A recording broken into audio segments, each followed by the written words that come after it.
Welcome to the shop. Tonight we're going to go over a dado stack, what you would use one for, so forth, how you go about setting it up and all that. I have a new one here, so I wanted to also show this. This is from FoxBC, and as you can see here, it's an 8-inch stack dado set, carbide tip blades and chippers. It's got, on the back here, a nice chart, but it's also in the instructions here on how to set it up, and we'll go over that shortly. So comes in this nice case. The nice thing about it is cost-wise. This thing runs about 80 bucks. So for a dado set, that's a nice budget option. I'll put a link down in the description. You can go check this out, maybe pick one up if you want. So let's move it over to the table saw, and I'll talk a little bit more about this set as we go ahead and get it set up and what you would use this for and all that.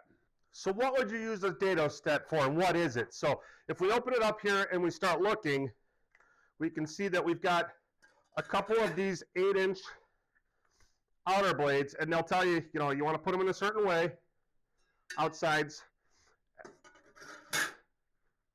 And then also in here comes some of these shims and what are called chipper blades. So obviously you can see we have two 1/8-inch so far, a 1/16, another 1/8,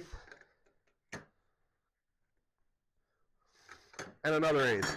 And then we have more shims. These shims will come into play in a little bit, but I'm going to go ahead and throw, two of them right there because we will need those right away. We're just going to put the rest back in here with our chipper blades for the moment. The thing with the chipper blades is it sounds weird. There's one 1/16-inch one and one 1/8-inch one, or not, 4 1/8-inch ones, and you're like, why? Why not more 1/16? And again, it goes back to that chart.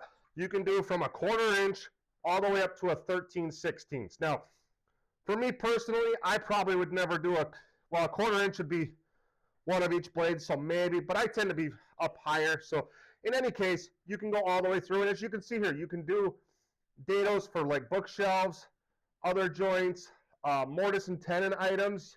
Obviously, you can't cut the tenon or the mortise with this, but you can cut the tenon on something. So first things first,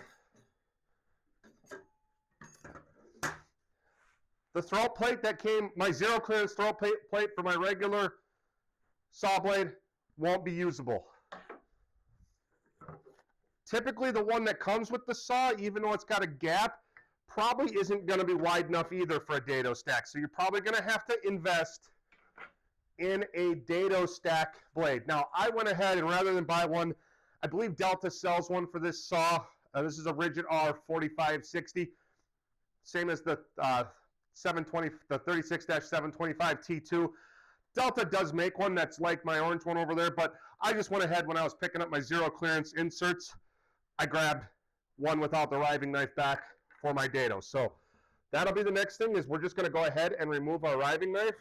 We won't need it for these because we are not doing through cuts.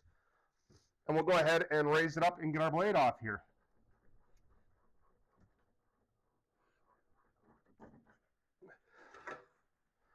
We will be using those, so let's go ahead and get our blade off.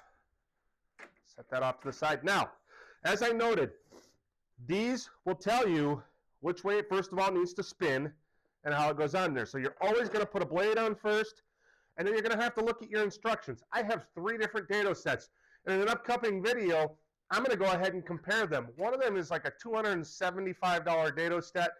I've got another budget one from Harbor Freight, and this one that I just got. So I will tell you, this one was sent to me by FoxBC. I requested it from them.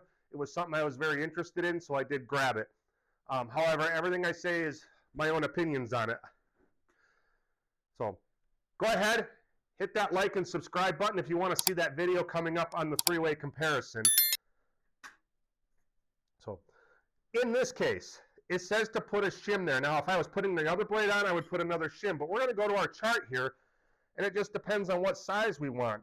And that'll tell us what blades and what chipper blades. It's also in the book. And how to set this all up is in the book also, but here's our chart in the book. In a different language, but it is in here in English. English, there we go. So, let's go ahead and grab a tape measure and measure our plywood that we're going to do, and we'll see what we want to go about. I don't necessarily have to go to the width of the plywood. In this case, I've got 3/4 inch plywood. So let's go ahead and we'll just do a 3/4 inch dado stack. So it says I need 1 of each outer blade, and then I need 4 of the chipper blades, 1/8 inch. Now, let's say I needed to do just a little bit over the 3/4, but not quite 13/16. That's where these other shims come into play. You can go ahead and add a shim to adjust it and make it whatever size you need. So we're going to go ahead and add that blade.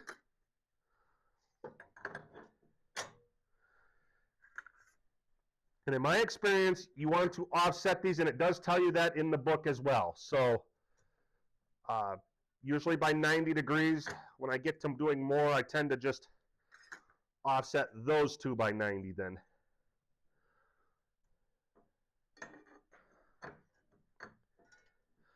And basically what you're looking for is you don't want the teeth of these hitting each other. So then we go ahead and put on our outer shim as it notes in the instructions. Grab our other blade, which you're going to notice, this is the only one that has a label on this side. So that's kind of nice, as they make sure you know one way, another way. The washer, you want to go ahead and put that on if it fits. If your stack is so full that you're barely getting any threads here, take that washer off.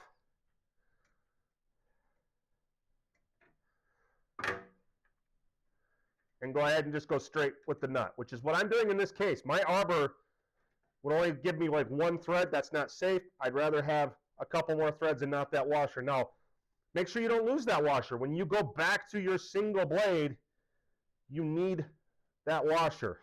Go ahead and tighten that down. Now, I already know for a fact that my zero clearance insert is not going to work right now for this. So I need to go ahead and lower this down. I need to go ahead and get some of this stuff out of the way. What I'm going to do is put my washer over here with my other blade and put my wrench back. Now, probably not going to see it on the one camera because I'm going to go ahead and move this over. We're going to go ahead and get our PPE. And what we're going to do is I need to cut this. This is basically, I believe, set to about a 1/2 inch. So I'm obviously on a 3/4 inch. I've got my fence over it, but not into my blade, so that it'll hold this down. You could also clamp a piece of wood or anything across there. We're going to go ahead and turn it on and raise it up slowly to cut in that dado slot for this blade.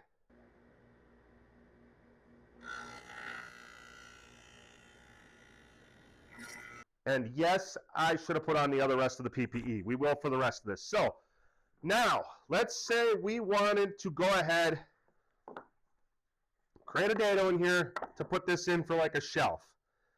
To do that, we'd have to determine how thick we want to go through. So we can either measure it with a tape measure, we can use a calipers, we can use something like this here. So let's see here. Right now this is, and this setup is millimeters, so I'm looking at it going, it's 15 millimeters. Let's say we just want to go to 7 millimeters. So let's go ahead and get a tooth all the way at the top. And it doesn't have to be half. You can, there's all kinds of settings you can do on it. So now, normally, let's say we had this marked and we know where we want it. In my case, I'm just going to make one. And for this, I'm going to want my miter gauge. You can use the one that comes with the saw. I have it down here, so we could use it. We're going to go ahead and get our stop out of the way. And we're just going to pick a line on here. And in fact, we're going to go ahead and move our stop and set it up as a stop here. So if you were doing multiples, you could do that. And again, let's compare it and look. I think we're actually going to take it down just a touch. Okay. The one thing with doing dados is it's a lot of testing, you know, using some scrap pieces before you actually get to what you want to do. So that would be my next tip, is after you get the correct insert, would be go ahead and use some scrap of the materials you're going to use. So let's go ahead and get on our PPE and get this cut. Also, when you're doing this, little bonus tip, make sure your miter gauge will fit through. I have that so it slides off as an outfeed, but that doesn't work with my miter gauge. So now, if we look here, first of all, it cut a nice flat groove there. I like how this one cuts. You'll see in the comparison video some issues I have with the other one, and now if we go ahead and put this in there, fits in there. I would say that's a little loose. I would probably go down, see now that I've tested this, down to the 1/16 inch chipper blade, and then if I needed a spacer, so I would basically be taking it and adjusting to go, yeah, down, basically down, you know, make it a little tighter fit. This would work once you glued it in, but I don't like the little gap there. So you can make this tighter. So if we were doing it, we would definitely do another test run, adjust, and that's the key. And then once you get it dialed in, you can do all your cuts. So that is how that one worked. Another thing you could be doing with this, say you needed a rabbet. So a lot of times in that case, I have this sacrificial fence. So as you can see here, it's making very nice cuts. That one I didn't get all the way to the edge again when I raised it the last time. Same here, I tried not to go to the edge to see if I could get it to lock in a little better, which it does. However, that last adjustment I did, I needed a hair and I went 2 hairs. So it's just a little bit thick instead of a perfect half lap. But you get the idea. What I would do in this case is probably run another set down here. Also, when I'm doing these a lot of times, you know, maybe I use the fence as the block for that side and this side, the stop block on the other side, so that I can get it exactly the width I want to. So there's also some tricks where you could, you know, set the one side, take another scrap piece, put it in here. You got to be careful with that though, because your saw blades are also an account there. So, and get your other side. In any case, it's a lot of trial and error with this, and basically getting used to doing it with some scraps, getting it just how you want it exactly, excuse me, and then go ahead and do your actual work pieces. So we've gone ahead and done a dado, we've gone ahead and done a rabbet. Another thing you could do with this is there's a lot of different jigs you could make that you could set up to do different cuts, such as, and I'll show some footage here, a box joint. You can use this to make a box joint jig and make a box joint with your dado set. The other thing you could do is put on a smaller dado set and use a spline cutting jig and do splines. Sometimes you do those with just one blade, your normal table saw blade, and bump your fence, or you could use it with a dado stack and just do a thin one, so forth. So those are many options you have to do with the dado stack. Now, as far as this dado stack, the FoxBC,